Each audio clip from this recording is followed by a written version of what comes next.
Definite integral of greatest integer function है। इस greatest integer function का इंटीग्रल करना, लिमिट है 0 से 3।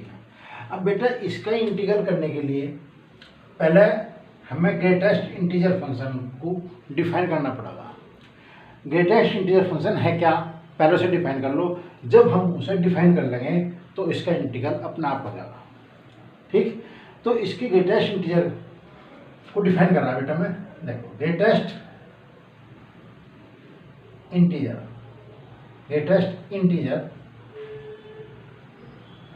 फंक्शन,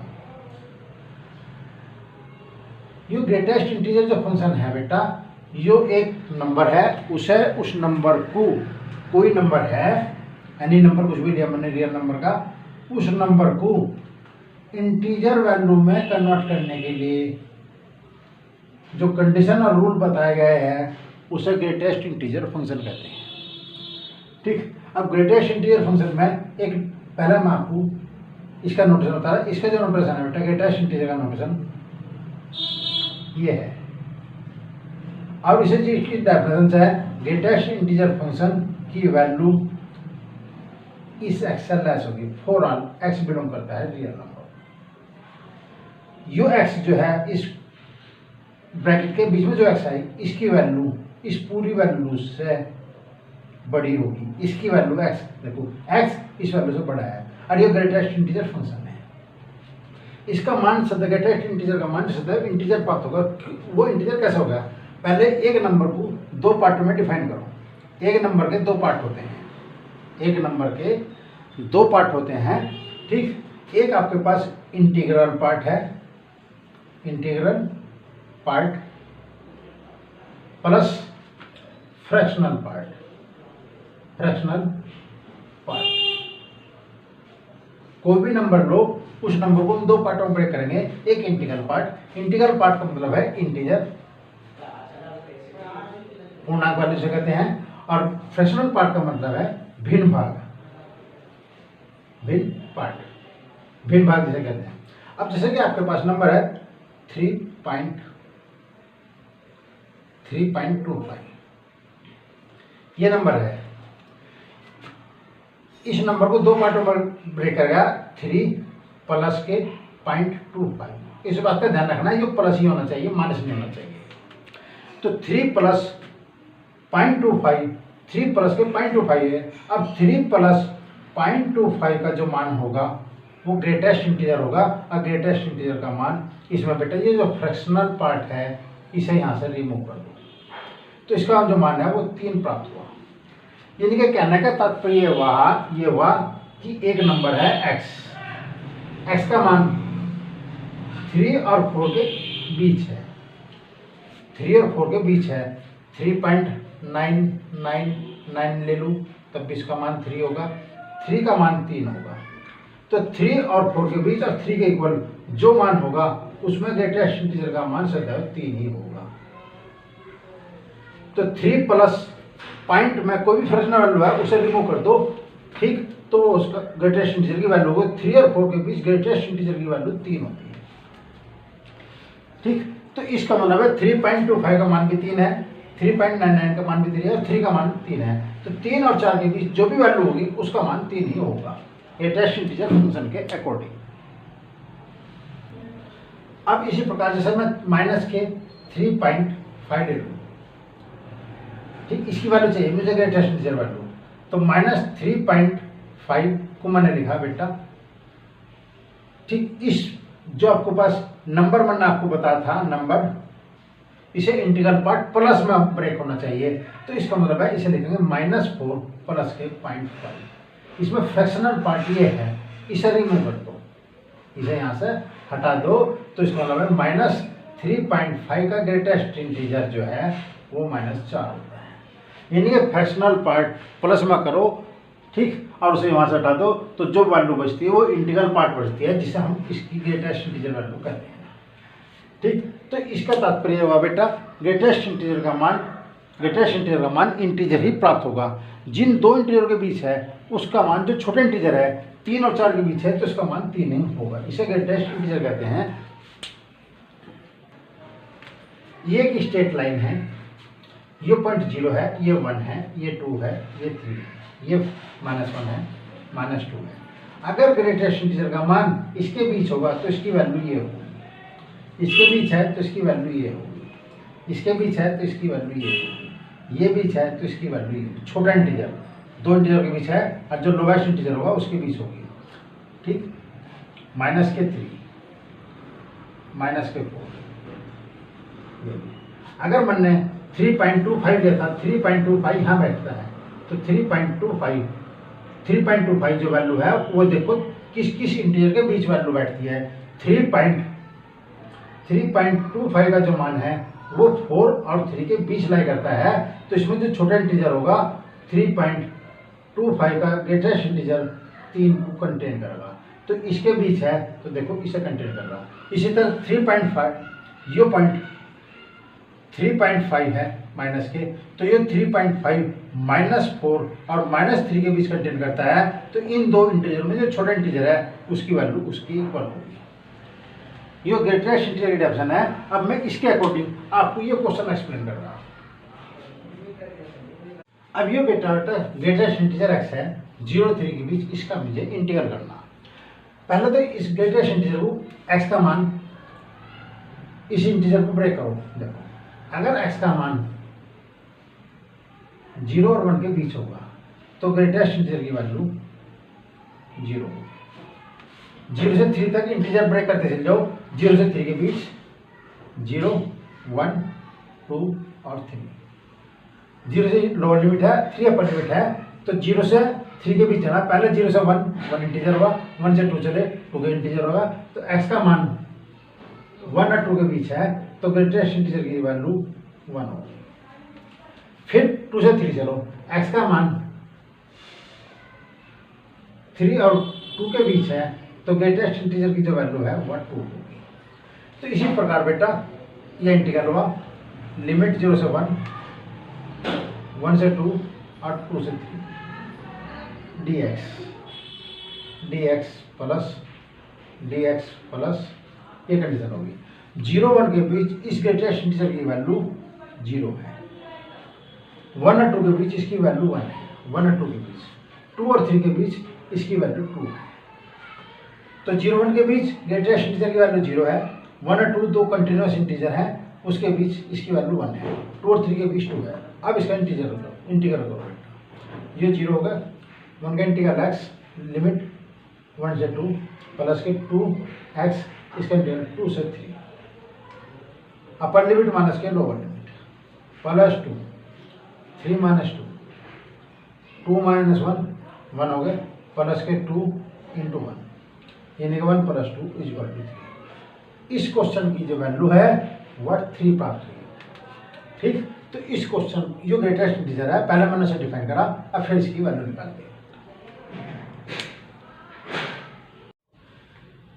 ये क्वेश्चन है बेटा ग्रेटेस्ट इंटीजर x² लिमिट 0 से 1.5 है।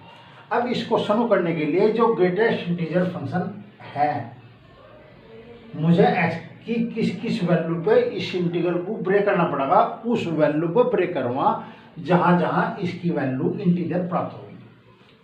ये मैंने x लिखा बेटा, ये x लाइन है, इस पर x का मान 0 1 1.5 और 2 लिमिट 0 से 1.5 है। हम यहाँ से यहाँ से यहाँ तक विचार करते हैं। ये मैंने x² लाइन, ये x लाइन है, ये x² है। x की वैल्यू 0 रखी तो यहाँ x² का मान मुझे 0 प्राप्त हुआ। x का मान मैंने 1 रखा, ये x² का मान 1 प्राप्त हुआ। अब x² की वैल्यू मैंने कहा था x² की वैल्यू इंटीजर प्राप्त करते चलो तब इस लिमिट को ब्रेक करेंगे। अब इसके बाद 2 है, x² का मान 2 है, ठीक। x² का मान x का मान 0 रखने पे मुझे 0 प्राप्त हुआ, x का मान 1 रखने पे ये 1 प्राप्त हुआ। जब मैं x का मान √2 रखूँगा तब मुझे 2 प्राप्त होगा। और x का मान 1.5 लिया बेटा, तो x का मान 1.5, तो इसका मान x² का जो मान है वो 2.25 प्राप्त होगा, 2.2 प्राप्त हुआ। तो इस एक्स स्क्वायर का मान मैंने कहा था कि एक्स की ऐसी वैल्यू रखनी है जिससे एक्स स्क्वायर का मान मुझे इंटीजर प्राप्त हो। जहाँ जहाँ इंटीजर प्राप्त होगा इस इंटीजर की लिमिट को मैं उसी पॉइंट पे ब्रेक करता हुआ चला जाऊंगा। तो 0 से x बराबर 0 से 1 ये एक लिमिट ही होगी। 0 1 कंटिन्यूस इंटीजर है, मैंने कहा इंटीजर तो ढूंढने परंतु कंटिन्यूस इंटीजर ढूंढने। ठीक, 0 के बाद कंटिन्यूस इंटीजर 1 है। इसके बाद 1 से 2 किस पाया 2 पे, तो 1 से 2 ब्रेक होगा, यहाँ इंटीजर है, यहाँ से यहाँ तक लिमिट चल जाएगी। यानी कि लिमिट 0 से 1 चली, 1 से √2 चली। अब इसका मान यहाँ से बेटा √2 से 3 पे जाना, 3 और 3 से पहले पॉइंट मुझे 3 पर इसलिए जाना क्योंकि लिमिट बेटा 1.5 है, यहाँ पे जाना योर इंटीजर। तो इसका मतलब है ग्रेटेस्ट इंटीजर की वैल्यू एक्स स्क्वायर का मान इस बीच 0 होगा जब एक्स स्क्वायर का मान 1 और 0 के बीच है, छोटा इंटीजर। अब एक्स स्क्वायर का मान 1 और 2 है, 1 और 2 है। ठीक, तो इसका मतलब 1 2, तो एक्स स्क्वायर का मान ग्रेटेस्ट इंटीजर का मान 1 होगा। अब एक्स स्क्वायर का मान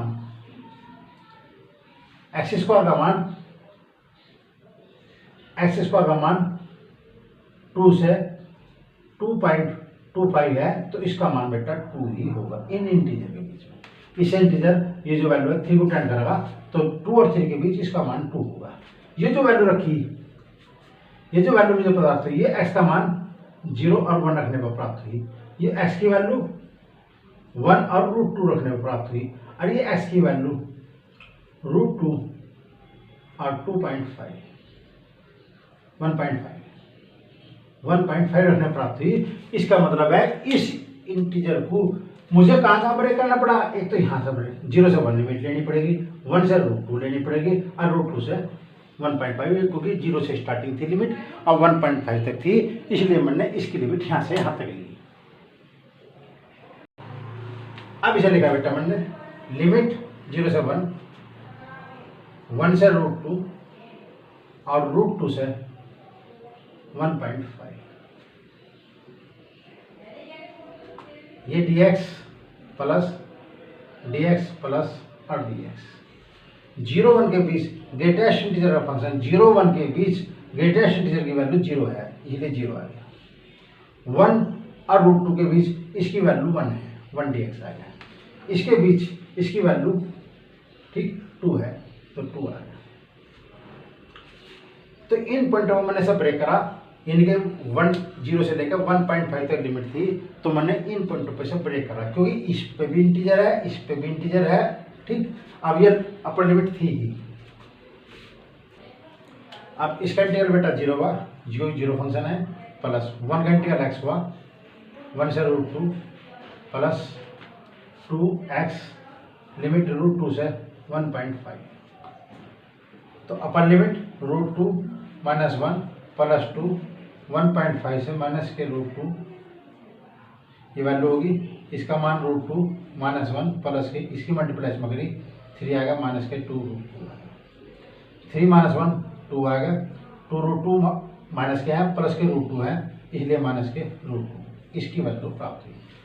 तो ग्रेटेस्ट इंटीजर के अंदर कुछ भी फंक्शन हो उसे उन पॉइंटों पर ब्रेक करो जहाँ जहाँ इसकी वैल्यू इंटीजर प्राप्त होती है। जब इंटीजर पर ब्रेक करोगे ठीक, तो उससे उसके अकॉर्डिंग लिमिट आओगे, लिमिट पर ब्रेक करते चले जाओ। अब इसी लिमिट के अकॉर्डिंग बेटा दूसरा क्वेश्चन है, लिमिट 0 से 2 है, फंक्शन यही है।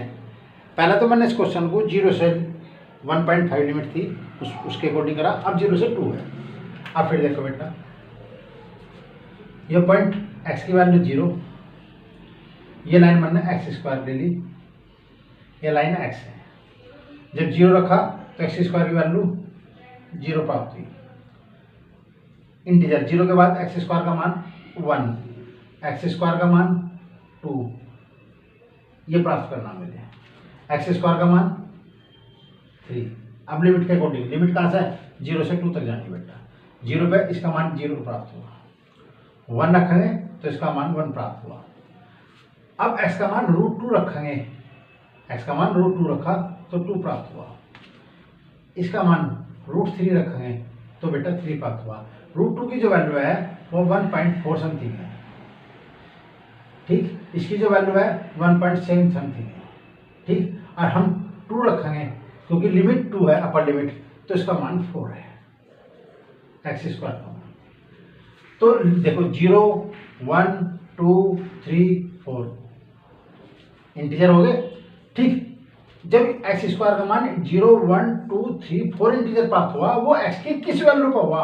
एक्स की वैल्यू 0, एक्स की वैल्यू 1, √2, √3 और 2, इन वैल्यू पे एक्स स्क्वायर का मान इंटीजर प्राप्त हुआ। तो 0 1 के बीच इसका मान 0 होगा, 1 और 2 के बीच इसका मान 1 होगा, 2 और 3 के बीच इसका मान 2 होगा, और 3 4 के बीच इसका मान 3 होगा, ठीक। तो इसी पॉइंट पे से ब्रेक करते चले जाओ। देखो लिमिट 0 से 1, 1 से √2, √2 से √3, √2 से √3 से 0 से 1, 1 से √2, √2 से √3 और √3 से 2। 0 1 के बीच जब x का मान 0 1 था तो ग्रेटेस्ट इंटीजर की वैल्यू 0 से 1 प्राप्त हुई, और इसके बीच इसका मान 0 था, 0 dx हो गया, प्लस 1 और 2 के बीच, 1 और √2 के बीच में, 1 और √2 के बीच में इसका मान 1 से 2 प्राप्त हुआ, और ग्रेटेस्ट इंटीजर में इसका वैल्यू 1 होगी, 1 dx आ गया, प्लस इसके बीच इसका मान 2 प्राप्त हुआ, ये dx आ गया। √3 और 2 के बीच इसकी वैल्यू 3 और 4 प्राप्त हुई थी, और इसका मान छोटा इंटीजर 3 है, तो इसका मान 3 dx हो गया। तो इस इंटीग्रल x की वैल्यू ली, एक्स स्क्वायर का मान कहाँ कहाँ इंटीजर था वो मन ब्रेक करता चलेगा। अब इसका इंटीग्रल कर दो बेटा, अब इसका इंटीग्रल करा हमने आई, इसे मैंने क्या करा, अब इसकी वैल्यू ये 0 होगी, तो 0 कौन सा, इसका इंटीग्रल बेटा x 1 से √2 plus 2x lower limit to upper limit plus 3x √3 से 2, 1 का इंटीग्रल x हो गया, यहाँ भी x हो गया, यहाँ भी lower limit to upper limit, सारे में करते चले गया। अब अपर लिमिट माइनस के लोअर लिमिट, √2 - 1 इसकी वैल्यू हुई, प्लस के 2 √3 माइनस के √2 इसकी वैल्यू हुई 3, अपर लिमिट माइनस के लोअर लिमिट, ये √2 - 1 प्लस के 2 √3 माइनस के 2 √2 प्लस 3 दूनी 6 माइनस के 3 √3, 6 - 1 5,